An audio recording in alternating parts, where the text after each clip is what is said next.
my destiny, shaking his hand, flipping the script, changing the plans. Up to the top and I'm taking the fans, making them jump, making them dance, making them jump, making them dance. We about to change the game. We out here taking names. Let our voices rise. We got some percentages to talk about, like Donald Trump's net worth percentage. Donald Trump made billions overnight because his social media app was able to go public, now under the ticker DJT, making Donald Trump one of the 500 richest people on earth. He had dropped off that list, mainly due to speculation about what would happen to him given all of the lawsuits. But what we saw yesterday was that the lawsuit in New York faced total imminent collapse.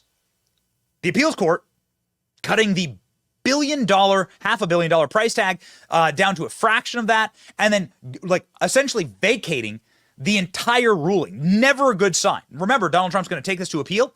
Never a great sign. So that happened live on the show yesterday. That was the first sign that this was not going to be a happy 24 hours for Libs. And now, ladies and gentlemen, Donald Trump is multi-billion dollars richer. Check this out. Truth Social has officially started trading. I'm looking at a gain of 57%. Wow. Tell me more, please, Lauren. I mean, this is pretty extraordinary, considering Trump owns 60% of the company. Yeah. So the question we've been asking, is it hype? Part of it. I mean, it's estimated to have 5 million subscribers. That's it. You got 2 billion at TikTok. You got X or Twitter, more than that, 3 billion at Facebook. But it is very buzzy because Trump is running for president, and the merger and this subsequent stock gain could help him pay his legal bills. And a lot of people want to see him win. Yeah, baby. A lot of people are investing just to support the Donald. Trump Media and Technology Group right now is trading. This is it. DJT. Now, in full disclosure, I do not have any deal to push this stock or to hype this stock. We post on Truth Social like everyone else, right? I'm like a supporter of the president like everyone else. We are here to just say, hell yeah, cry more. The salt must flow. And it is glorious to see this. And Donald Trump coming roaring back. The salty, salty libs are seething now because Donald Trump is back on the richest people's list. Forbes was thrilled to rip him off that list, and now Donald Trump is back. Now, Donald Trump has faced some pretty massive penalties in these some of these decisions against him, but even those decisions are starting to be eroded and starting to collapse, and the libs are just freaking out. They are seething right now. There's this lib. I don't understand who she is. I don't understand who Kara Swisher is. Suddenly this person is like ubiquitous. This is everywhere. I asked ALX to explain it to me, like who the hell is Kara Swisher? I don't know. But for some reason, this lady gets dragged on to every single show to be some type of expert. And she was talking this weekend about Donald Trump, who needed an infusion of cash by his own admission. Trump saying that he had $500 million on hand, but that this ruling in New York would have wiped all that out. Right? So Trump posted that on Truth Social. Donald Trump getting billions of dollars of cash infusion at exactly the right time is making libs seethe. Kara Swisher was on Bill Maher's show this weekend, seething, sobbing, and crying the saltiest possible tears. This is our salt, our first. I mean, we'll do a couple of these today. This is our first salting of the lib today, saying that Donald Trump is one of the luckiest men on earth. Please enjoy the salt flowing as libs just can't figure out the divine hand on Donald Trump.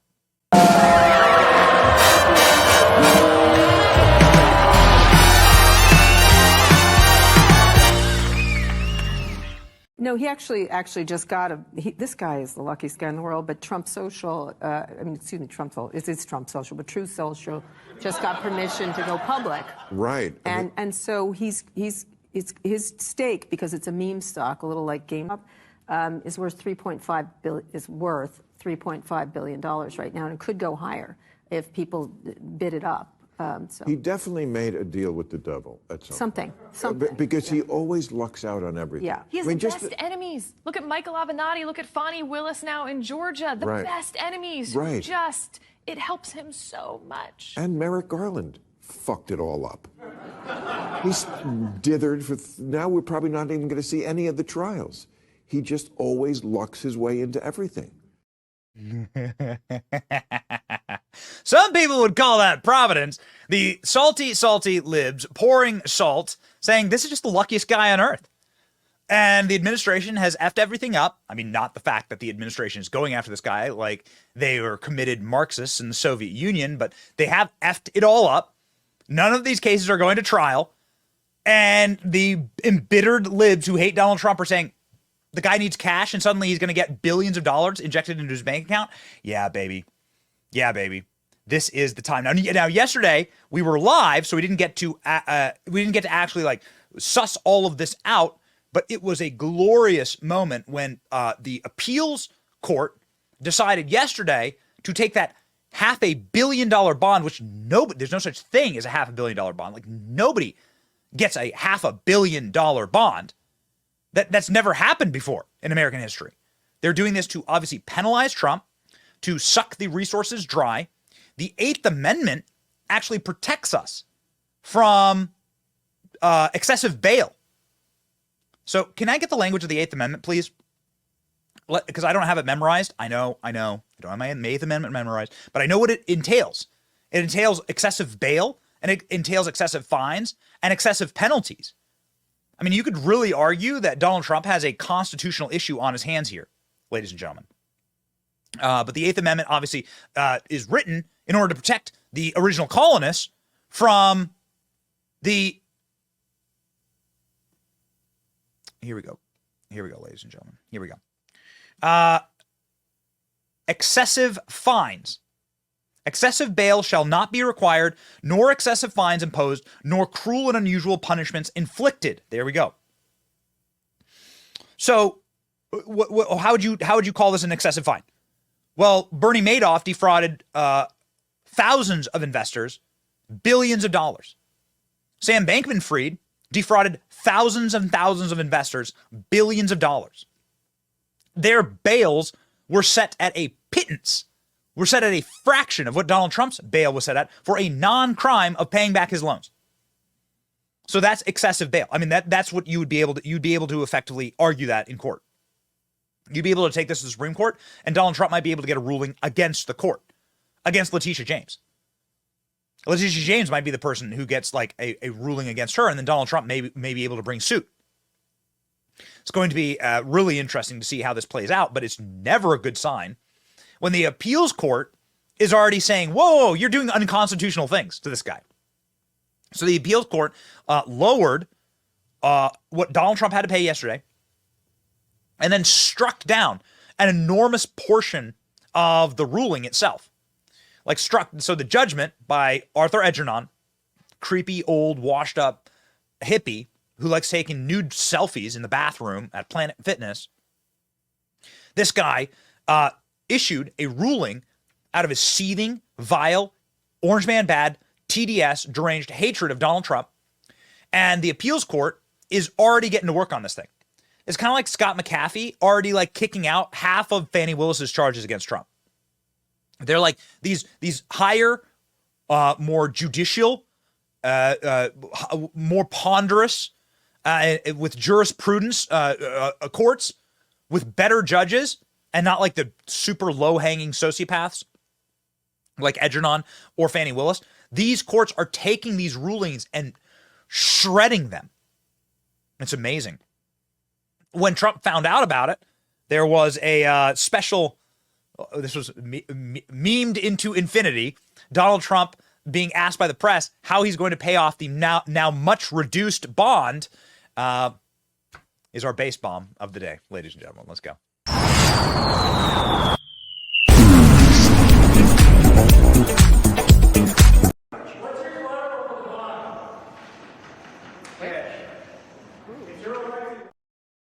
Oh, come on. It's too short of a clip. Give me the meme. We made a meme.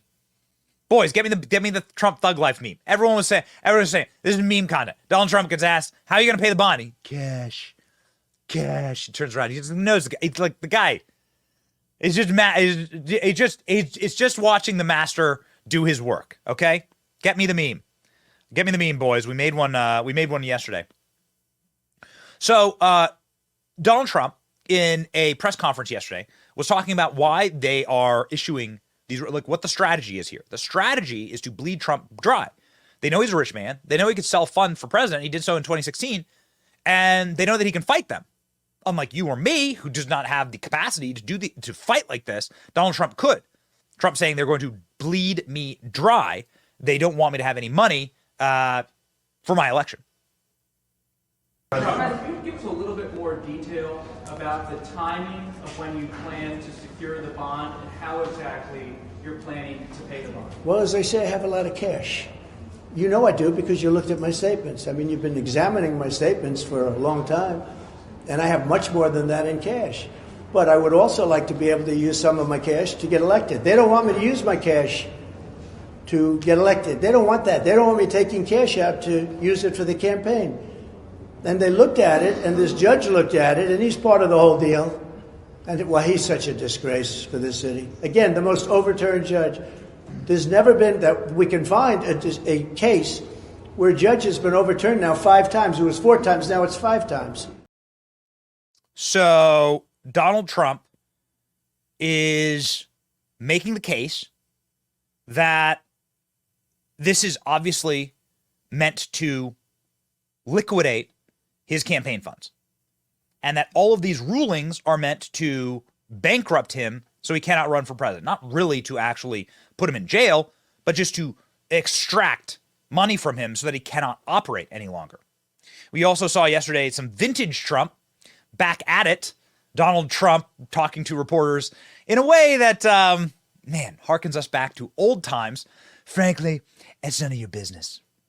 Mr. President, you mentioned the cash you had. You said on Friday it's something like $500 million. You intended to put some of that into the campaign. Now that the bond's been reduced, are you going to start putting money into your campaign? You haven't done that since 2016. Well, first of all, it's none of your business, I mean, frankly. But I might do that. I have the option. Do you hear the press laughing? Do you hear them laughing and howling? Even the press missed this. Like, obviously the press missed this. The press missed this because they're laughing about it. They're like nostalgic for old Trump. They want old Trump back. They want this Trump back. They miss it. They miss the ratings. They're all going out of business. They're all having their staff cut. They need Trump back. They need Trump as much as we need Trump, quite frankly. If any industry in the country needs Trump back, it's actually the press. It's actually the media.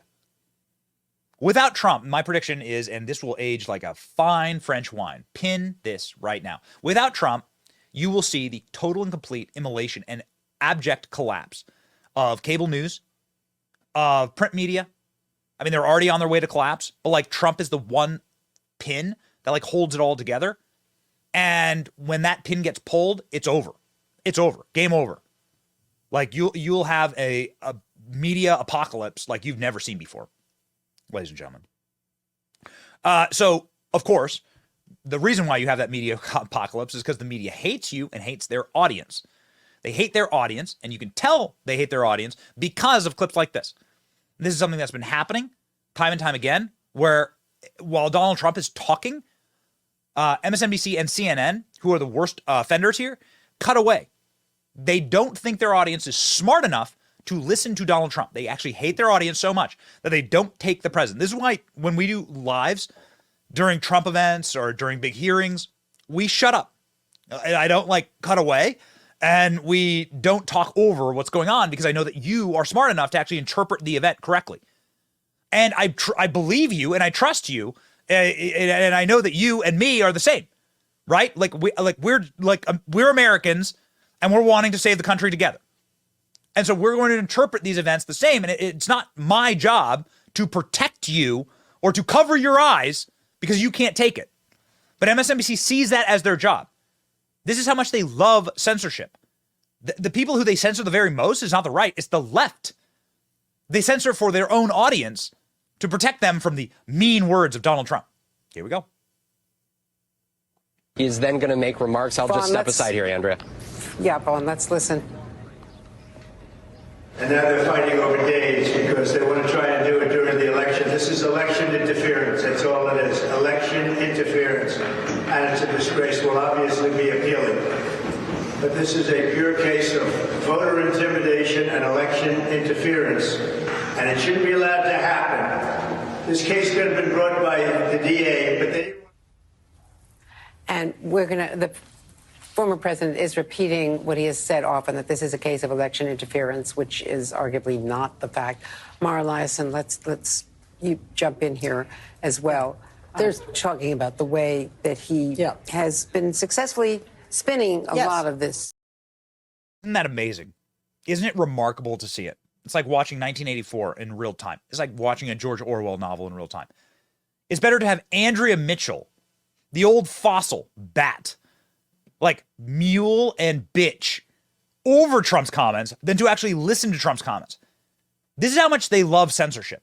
They would rather have Andrea Mitchell, Alan Greenspan's wife, for God's sake. Like, they'd rather have Andrea Mitchell talk to you about what Trump's saying while Trump's speaking live than to listen to Trump speak live. This is how much these people love censorship. They are monsters. They are monsters. And the memes will defeat them, ladies and gentlemen. This is the meme I was talking about from yesterday. Cash. Thug Life. Thank you very much. What's your collateral line?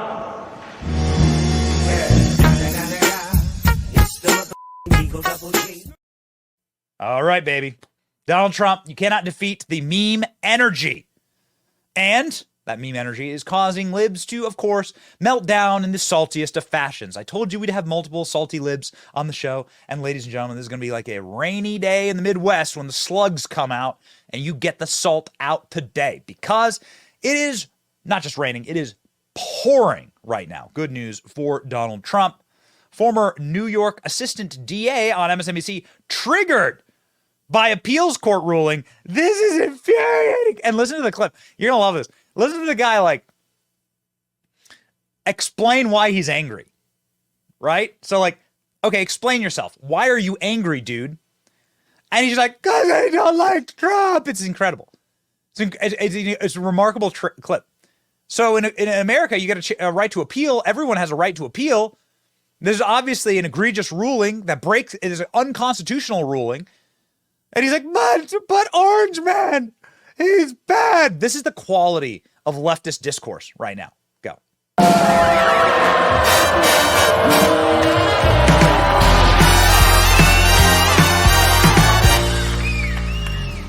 And honestly, this is so infuriating, I don't even know what to do. I don't even know if I care what the process is that these judges are arriving at. Whatever it is, it's flawed. I can tell you that much. I mean, David put it well. This is a different process for this person. We have decided that he gets his own private court of justice. He has a private plane. He has private clubs that he lives in. Apparently, he basically fashioned himself his own private militia to try to take over the Capitol. Now he's getting his own private system of justice. This is an absolute travesty. It would not happen for anybody else. Anybody else, it would be like, sorry, buddy, you lost, pay up. For him, he gets his own set of rules. Interesting. So nobody's ever appealed anything before? Nobody's ever gotten an unjust ruling before? It is amazing. So you call them year zero Marxists, right? So the year zero Marxist is somebody who believes that all history starts right now, that nothing came before. So the way that Democrats are trying to look at this lens of American history as though everything is just right now. Everything is correct right now, forever. And we have perfected a perfect society. All you need to do is look around at the bridge collapsing and at the sex sting rings of some of the richest and most powerful people in the entertainment industry and see that they've constructed a horrible society. But this idea that there's never been an unjust ruling in America and that there aren't unjust laws. Hey, pal, like, do you know, like, Jim Crow Democrats? Have you ever studied American history? You like to talk a lot about racial equality. Have you ever heard about the 3/5 compromise that Democrats fought for? Or the Civil War? Hey, bro, you ever heard of the KKK, who was founded by Democrats with the intent, the sole intent in their charter? The first line is to hunt down free blacks and Republicans. That's the first line of the charter of the KKK. But this guy's sitting there acting like we were all born yesterday, and there's never been people who've weaponized the rule of law for political gain, to go after their political opponents with a sick worldview and destroy and like wreck this place. These people are monsters. Okay, they're just monsters, and it's so great to see them get smacked in the PP.